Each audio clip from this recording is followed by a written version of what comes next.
It is Friday night, and I have been up since 5 a.m.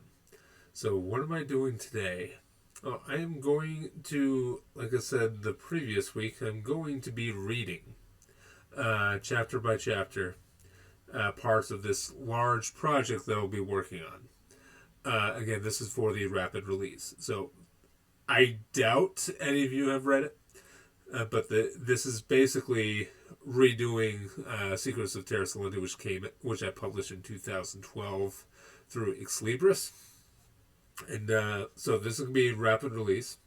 And so this is 8 chapters, 63 pages. As you can see, I have not yet justified the page. I know it's a crime against humanity. It hasn't gotten back from the editor yet. From the editor yet. So I'm going to be reading it, reacting to some things, and maybe make some light changes while I'm here. Catch some minor mistakes or typos. We all know we love a good typo in a good book. Not self-publishing for some odd reason, but Stephen King can get away with it. Anyway, so we're going to be doing that, and I may or may not be adding sniveling commentary against my own work. And I will actually share or show you the page as I am reading it. You may or may not see the cursor, but that is fine. As with all things, life generally is not fair. Okay, this will be out like week by week. Again, this is not going to be the finished project. This is not going to be the finished book. Again, because I still have to do the professional line edits to ensure that the voice remains consistent and to catch those pesky errors along the way. Now, I'm not quite ready to put my glasses on just yet. Alright, so let's go ahead and share the page. The Dangerous Hunt, Chapter 1. We'll just go ahead and just make sure you can see that okay. Alright. I'm not going to make it any bigger because it's going to be rather annoying trying to read and navigate it. You see, now it's time for me to put my glasses on. I've got my cup of coffee in my main mug filled with lots and lots of lobster juice. And we're going to go ahead and get right into it. And you can tell me if you hate it or if I should just give up on my dream and die. I already gave up on my dream. Now, I have no dreams. For that very precise reason. Alright. Chapter 1. The Dangerous Hunt.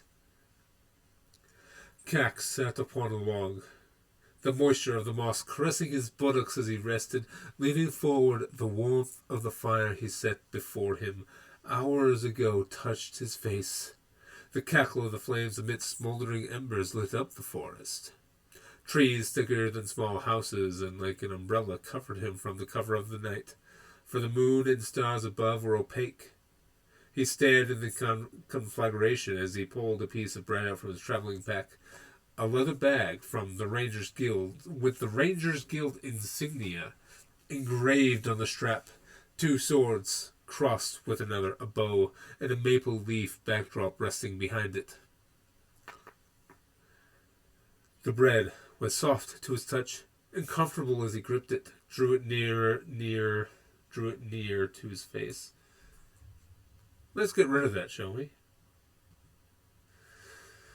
As his teeth sank into it, the bread tasted sour, a parting gift from Quarrela. She was no baker by any means. However, her baking was just as delicious as the bakery. An old friend. He remembered meeting her a decade and a half ago. A cool fall breeze caressed his cheek. The Glenwood Road. This should be capitalized. The Glenwood Road was quiet these days, unusually so, for the forest was normally teeming with wildlife for him to hunt for game as he so often did. That was his trade, really, and exceptionally good at it. But now, with so little game to be hunting, deer, rabbits, wolves, boars, they were all sparse. Even the birds, which soared above his head, looked like an appetizing enough meal for the day, and he considered it. But Unverdus set apart those animals. They were not to be touched for consumption. And here, being as south as he could safely be to Kanasa,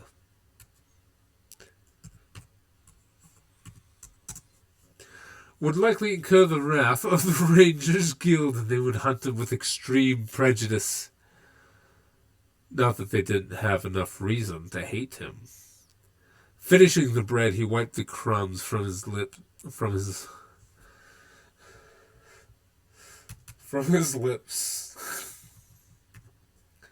With his sleeve, sighing, he kicked dirt to the fire, and only the smoke rose. His horse, Barrow, was a fine steed, and dared venture off, especially with the small cart mechanically attached to its rear. The cart, he looked at it, was bare. Save for a few supplies to last him a few days, squatter skins and more loaves, there was space enough for a large deer, or a small moose should he find one. But he doubted he'd be so lucky this time. He might return back to Malatu, the town of his residence, empty-carted.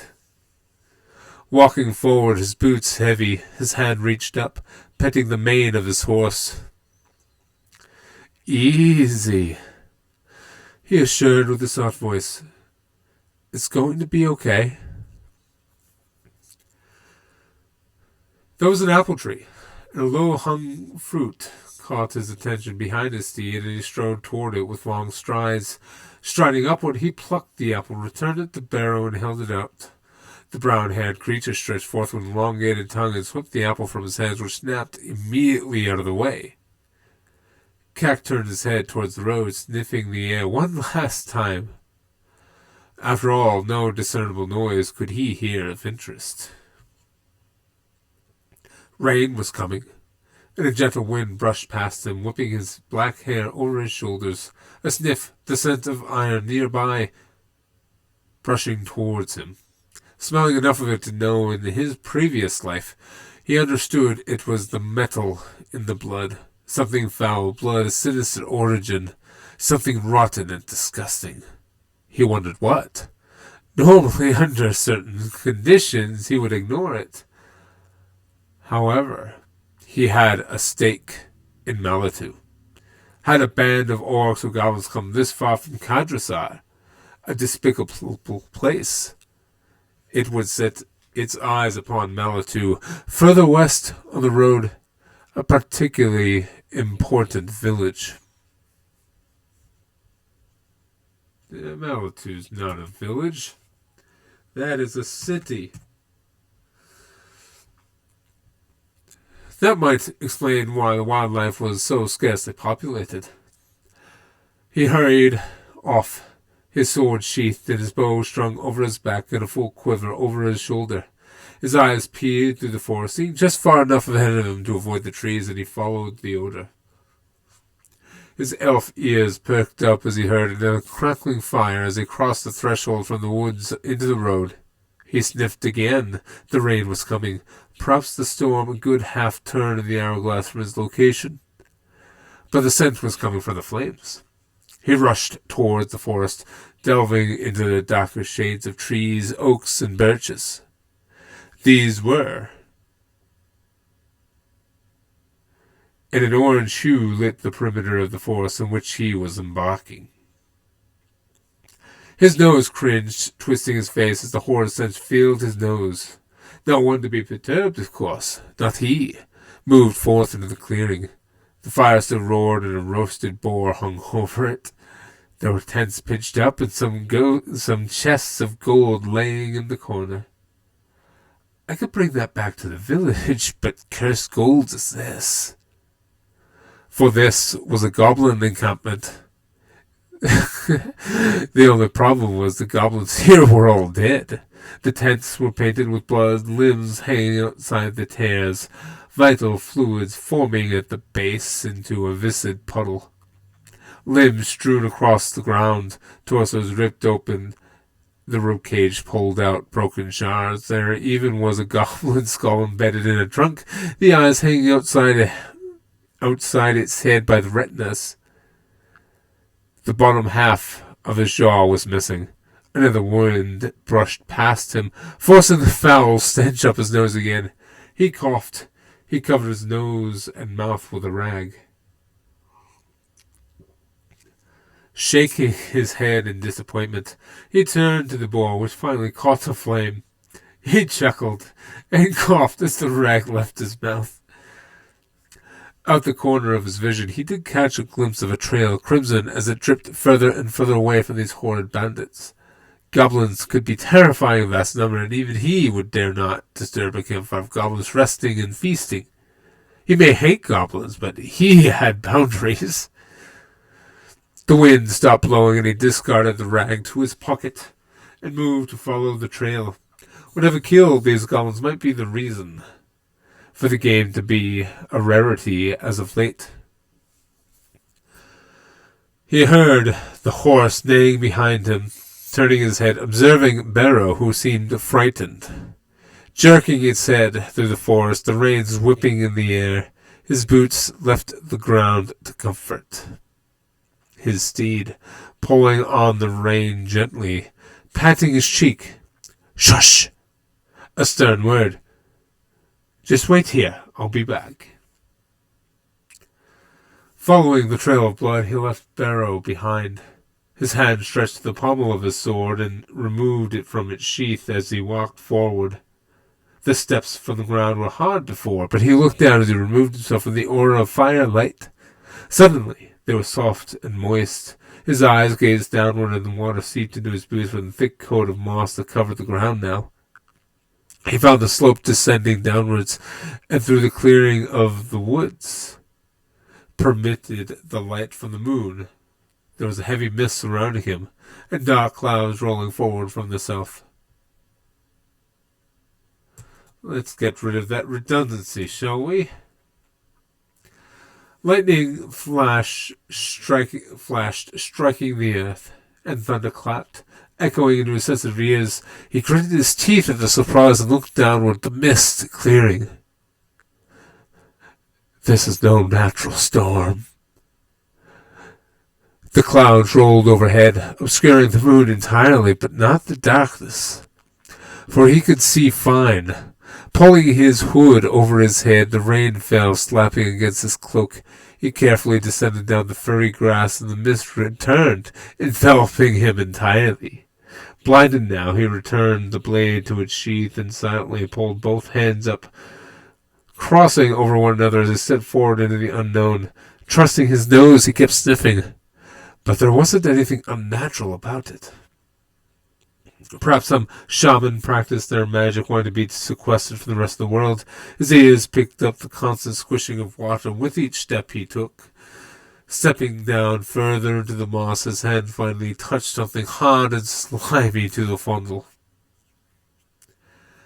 Startled, he pressed his face closer until his elf eyes could see it. A wall? Out here? There wasn't supposed to be a ruin out here. No map had anything marked outside the realms of the Glenwood Road. Nothing at all. Just the bustling cities this far south of the kingdoms of men, spending a century with the Rangers Guild, who knew all there was to know about anything, and any place had nothing at all about this. He regularly accessed libraries. Nothing was documented within the last 4,000 years, and maps were initially processed to suggest that there was anything of interest here. Least of all, the tribulations. Curious, he felt along the path of the wall as he walked, looking for a crack, a hole, anything that would permit him to move onward. The moisture of the air he found, if nothing else, refreshing. He came to a crack in the wall. Moss covered it, and there was a small gap between the two surfaces, but nothing he couldn't deftly navigate. He grinned as the moss touched his beardless face, reminding him of some excellent adventures or the age he used to remember, when things were happier, carefree, a carefree place, or a happier and carefree place. Slipping through the hole, he stumbled forward, hands stretched out with great dexterity, and palmed the ground. He could see clearly now. The mist appeared. Not in this ruin, whatever it was. He crinkled his nose, pulled himself up, and examined his cloak. Muddied, but no tears. The most damning part of this city was the lack of noise. Nothing at all. The ground was wet, covered with grass, water, and the cracks from which weeds grew covered the pathway. The walls seemed mostly brown. Various sized bricks shattered in places as the walls appeared to have been caved in, mostly. These walls were still high enough where climbing it was nigh impossible. Windows covered in growing vines from the ground, and roofs rotting wood, with no doubt infested with bugs of various kinds. Skeletons littered the ground, bones resting from where they once roamed freely, vibrant, no notion of clothes, for with little doubt the weather conditions and the time would have corroded them well enough away. His hand reached for his pommel, gripping it firmly. Eyes remained focused on the skeletons that littered the path further into the city from the buildings, which were in just the same condition, if not worse, than the walls themselves. The air was thin, but he breathed steadily, and he stepped forth one small pace, and then another. A skeleton now rested at his feet, and he kicked it. The bones rattled across the stones and weeds, and there was no movement. He puffed out a deep breath. Skeletons were terribly dreadful creatures, if you could call them that. Nasty, petty things. Satisfied, he walked to explore the remains of this city. He found a board of creaking wood, and on it was the parchment, wet and the ink on it faded. He squatted down, surprised the parchment was still whole. The brown paper was still crisp, despite the moisture in the air, electing to leave it behind, as there was nothing discernible on it. He walked through the cobblestones, the wet, slimy cobblestones. There needs to be a semicolon here. Make semicolons great again. Cat walked forward, his arms relaxing at his side, but gazing and peering, searching for any foul movement that might divert his gaze from his task, that being exploring something to put it on a map. No tiny amounts of turning of the hourglass occurred, and the building smelled of a fragrance inside, the likes of which were sweet and soothing. Moisture in the air filled each step he took. Some buildings had old dusty tomes laying on the windowsills as he passed, continuing onward, realizing this was a complete city, something worthy of a capital, and a large grand building revealed itself to him past the misty walls. The stairs were of a stone, white as it glistened underneath the rain, ripples and splashes ascending toward the large double doors, one collapsed splinters littering the entrance to the grand hall. The stone architecture was very square, in the make of the dwarves of fine mimicry, if he had to guess. He ascended the stairs, ducking underneath the rubble of the large door. He stepped inside. The hall was filled with dust, prompting him to sneeze with a tickly nose. Wiping it, his eyes ascended toward the throne, a skeleton with his crown rusting and decaying atop his head, which was propped up by an elbow. Staring at Cack, and he looked back at him as if he was animated through necromancy, a globally forbidden magic. Terrible business, necromancy. Highly do not recommend. Also, don't use it on your dead wife. It's not worth it.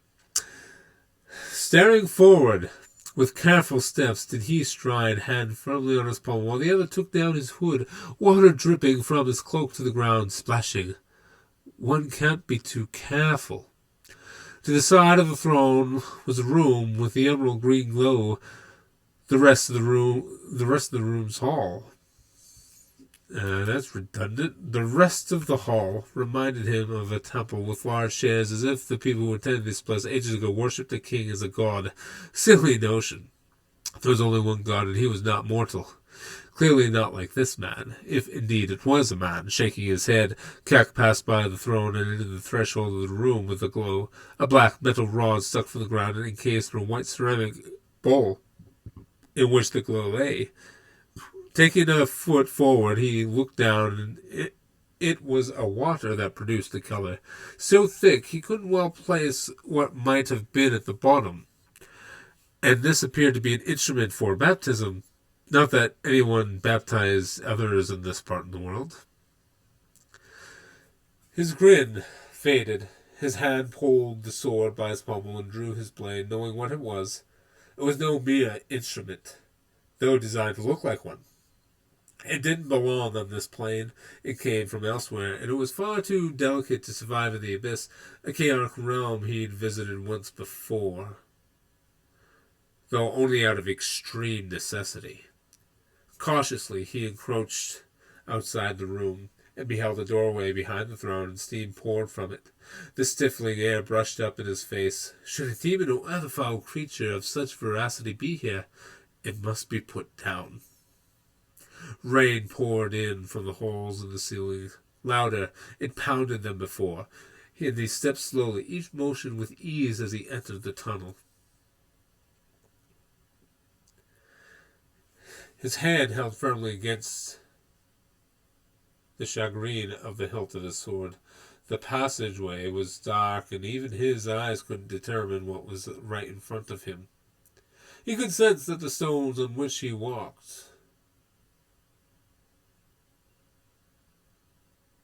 slanted downward, but almost imperceptibly so. The air was hot, as was the steam as it brushed into his face. The moisture from it beaded down, and his palms sweat. One hand stretched forward with each passing step, so to avoid striking his head against some unforeseen obstacle. Sorry about the brief break there. I got slightly distracted. Thought it wasn't recording. Right. He continued until he passed through the barrier of a room. Grey bricks built the walls of it. There were several candles. A desk there was, and several parchments written in a script he didn't immediately recognize. An inkwell and a feather of a dove on the pen. The stone desk was cracked and bedded into the wall. His head turned, and there was a chest in the corner right by another pathway. And like the way he ended, completely dark and more steam kept pouring through it. A chain rattled. Gazing upwards, a humanoid creature loomed overhead, a black bird cage the size that would fit a human being uncomfortably so rested. Completely naked as he was, skin clinging to its bones.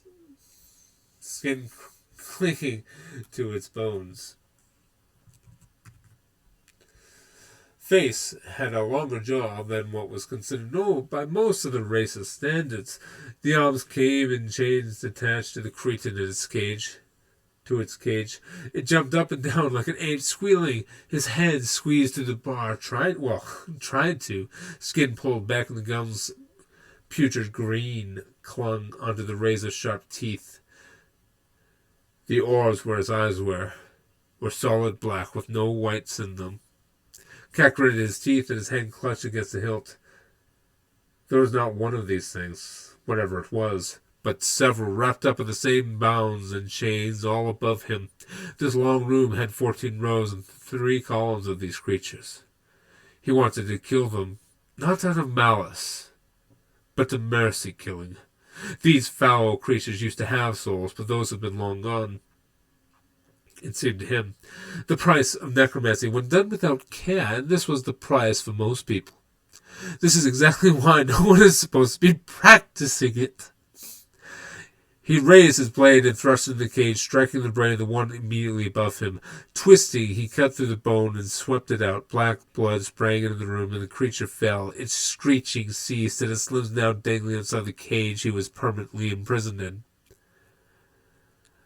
"Where am I?" You are in. The voice trailed off as if immediately interrupted.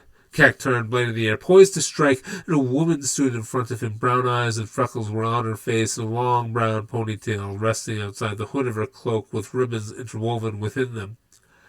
Terra Salenti. Her head jerked, interrupting herself again, and the cracking of her neck scratched his earlobes. My dwelling. Another interruption. As her arms reached for her side as if to claw at something, strong spasms of her hand clutched at the air. Place. Who are... She's gonna break her own neck if she keeps snapping it. You. She was clearly mad. Rather, whatever foul thing she did likely was a chorus of such crime as necromancy. A dark spirit plagued her, forcing her to speak in such broken fashion, the snapping of her neck repeatedly, cracking the bones in it and her fingers. He stepped away from her, distancing himself as much as he could, given the narrowness of the room and clutter of the parchments littered on the floor. Did she just...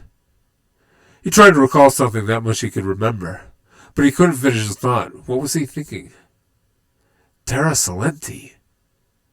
What are... She jerked her head again. Doing in my... not again. Dwelling place.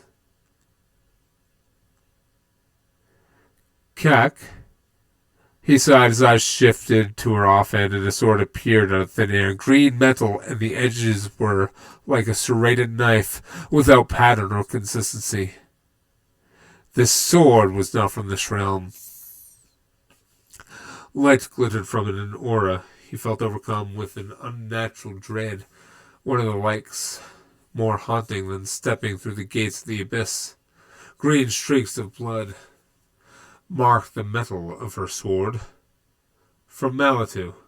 Why did I answer? What's your name? You need not know. She spoke in the same broken dialect. What are you doing here? Came I across this place happenstance? He answered. I come from the west and come from the south. Now answer me. Who is he to make demands of her? What was she? Where was this damned necromancer? It was worse than he imagined. Who are you? He felt his heart racing through his chest, stepping backward to prepare to parry a strike. He would ready himself for a duel. He'd not been in a serious one in 3 decades now. He wondered if he could count on his prowess or if he was simply too rusty. The palm sweat dripping on the hilt and pommel dripping onto the ground next to the pool of blood that was touching his boots like an unseen lover. Dreadfully, his eyes remained fixated on the jagged edges of the blade of this woman who had been corrupted by black magic. But was it her doing? Or was she coerced? With the fear gripping at him, it was almost like a hand was inside his chest, squeezing at his heart. He was an elf. He could outrun her. This is probably what he should have done earlier, but it was much too late to take the coward's leap away.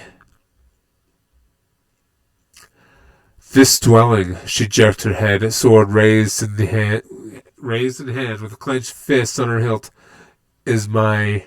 She stepped back in a proper dueling position. He raised the sword to meet hers. Home! She did not lunge at him. She lunged at him. Swung with... What am I doing? Swung with an expert swipe. Swiveling his stance, he parried the strike with ease. He brought his foot up, kicking her in the knee. Or he thought he did. Save for him moving forward, her knee turned ghost white and his foot passed through. His foot staggered, striking the ground behind. Heart raced even faster. He swiftly took another step back, parrying another strike. The metal clanged in front of his face, and the oar of the blade itself screeched its ears.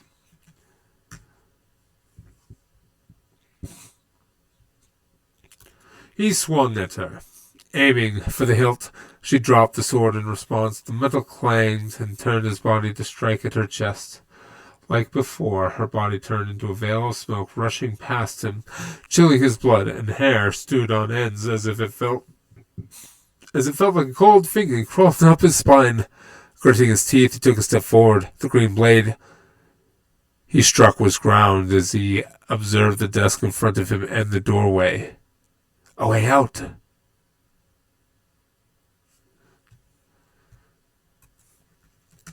That is either the wrong word or either the wrong tense.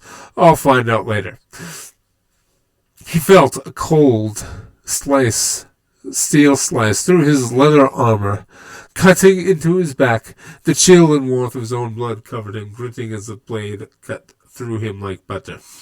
He twisted his body to strike again. One free hand she had, and she took the hand in hers, twisting his wrist until his grip went numb, the hilt loosening from his grip.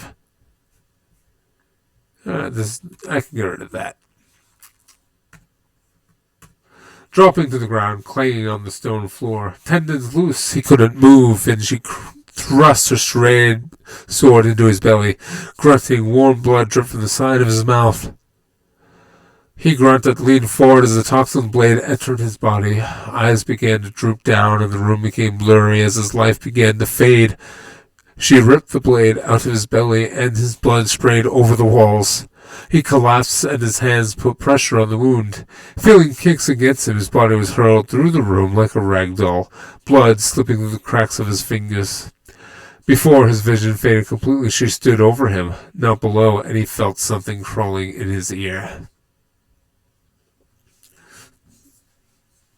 Stupid, stupid, stupid elf! Why did you have to come here?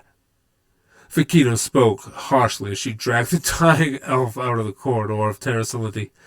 Pathetic!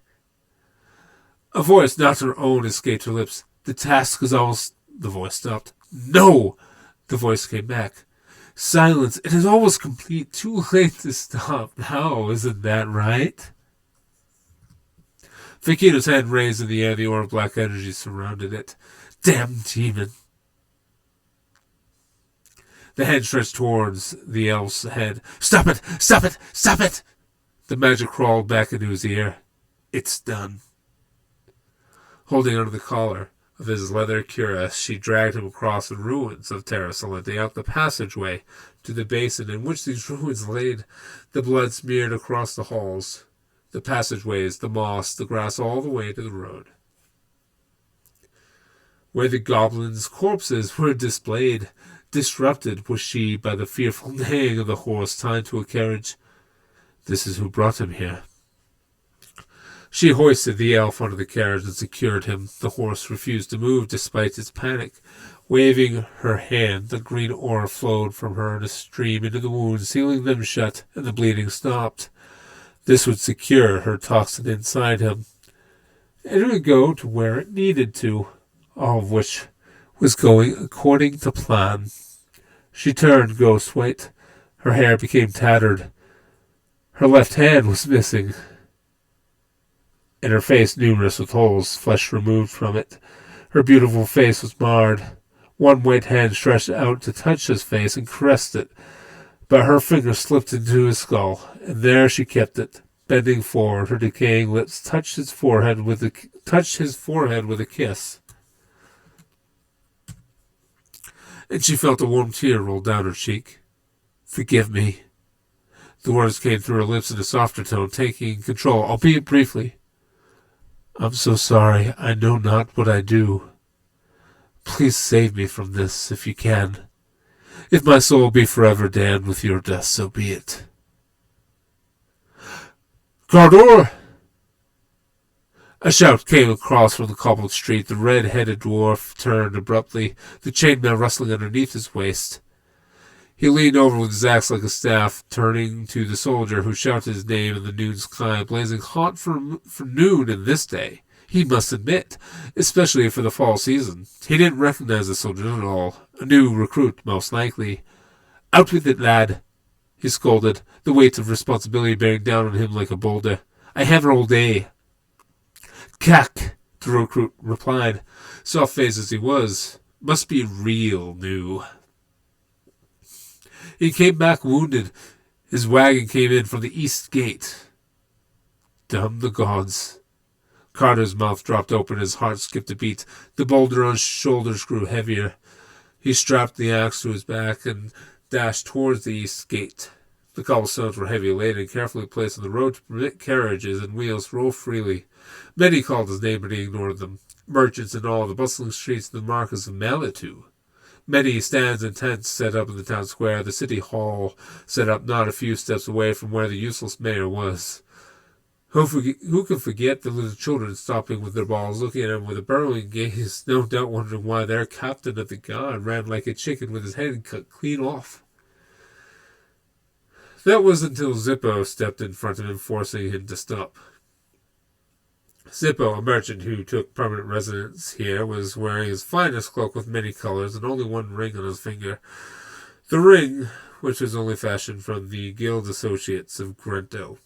The older face was one which did no hardships, for the gods know what sort of hell Zippo survived in Grento, not a kind place for the lands of men. Zippo was a shrewd man, everyone knew it, and he spoke.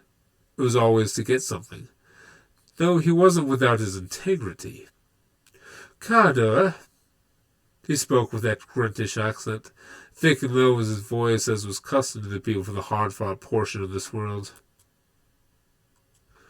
I must have a word with you. Not now. Yes, now. Zippo said, there had been an incident. Take it to Friedrich. Carter pushed him aside. I have an urgent matter to attend with. I don't have time with the likes of you right now. That orc, Zippo exclaimed. I cannot trust the subtlety of such a matter to one so barbaric as he. You must address it. I haven't the time.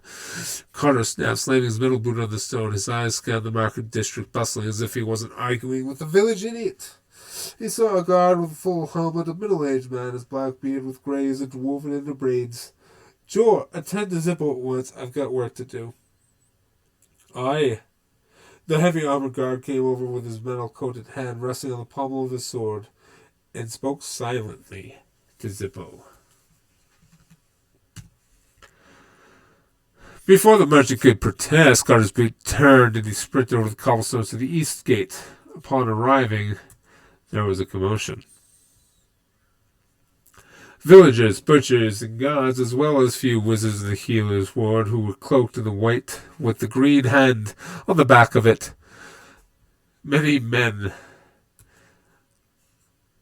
You don't know how many times I've come across the name Manny in my manuscripts. Many men and women scurried about, talking in whispers, bolting forward, his heavy hands pushed against village folk. Get out of me way!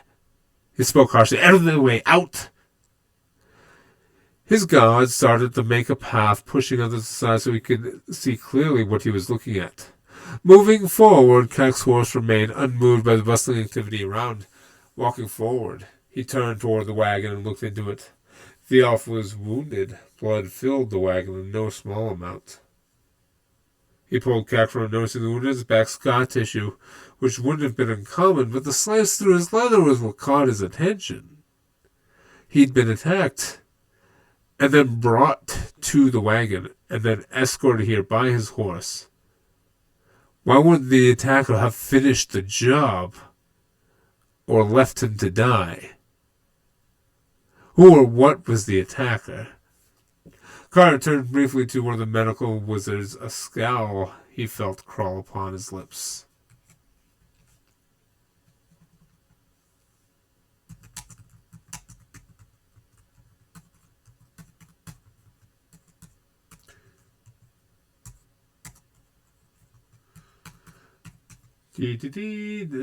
Eureka! Okay. What are you waiting for? Get into the water immediately! He swore. We're waiting for a stretcher, Cardor. The chief wizard said, leaning forward. It should be arriving shortly. When we get it, we will take him. And we're missing a quotation mark. Very important. He did not swear here. He snapped. And as you can see, I got used to different size keyboard today.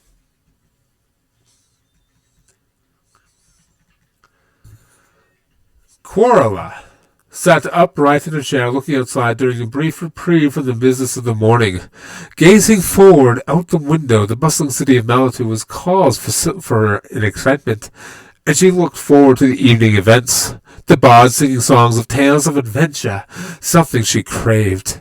Had she not been so busy all the time with mending wounds of the city guards coming from the roads due to skirmishes of goblins and bar fights, which happened on regular occurrence on certain roads.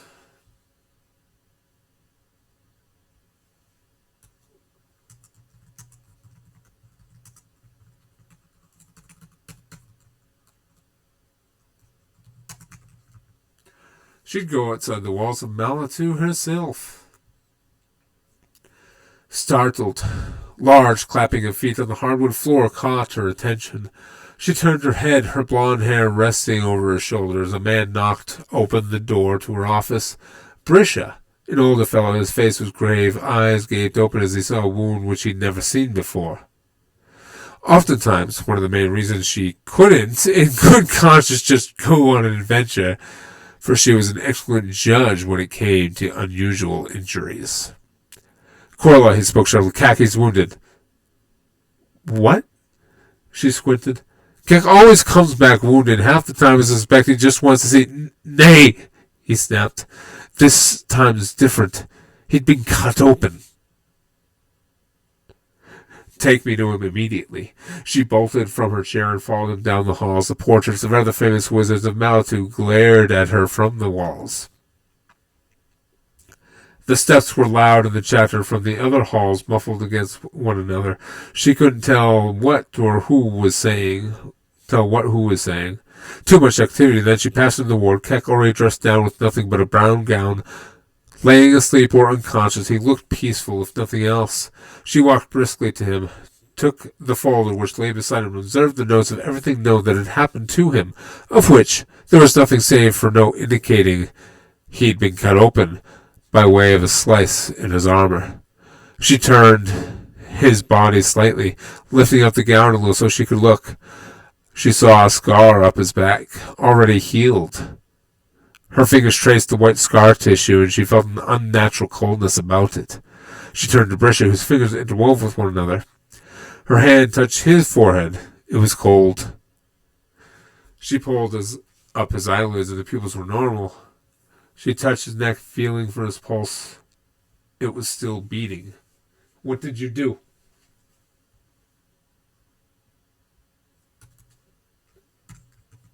There's a little note here. Typo here. Voila, it's beautiful. I tried casting a spell that might heal him, and there was no open wound to contend with, he said, but he won't wake. The wound might have taken a toll on him, Corla said. Odds are he might be fine, but I don't know how much blood he lost. Corla, the physical wound, I saw the wagon. There was a lot of blood in it. The wound shouldn't have healed that quickly, he replied. If by chance it did, the effort would take a toll on the body, so to give him fatigue, Corla reasoned, looking down on his fair face and brushed some hair behind his pointed ear. He is to be under watch at all times. No one rests, and he is to be clearly observed. Making a note, shifts 8 turns of the hourglass. Make note of anything and everything. Do you understand? Aye, he said, I do. Make it so. And thus concludes the first chapter of this story. I don't have a release date just yet. Again, this is part of the Rapid Release Project. So what that means is I am going to be dropping 5 books on opening day. And then subsequently once every other, another book every other month. And this is in tandem with this particular series. So not every series I'm working on is going to be like this, because some of them require a lot more attention than this one does. Um, and just due to like a lot of planning and just the amount of time that I do not have. So if you want to hear more, please like and subscribe, and you can also follow my newsletter. I'll have that link down below somewhere. All right, now remember, always stay grim, and don't trust strangers, except when you do. Trust all the strangers.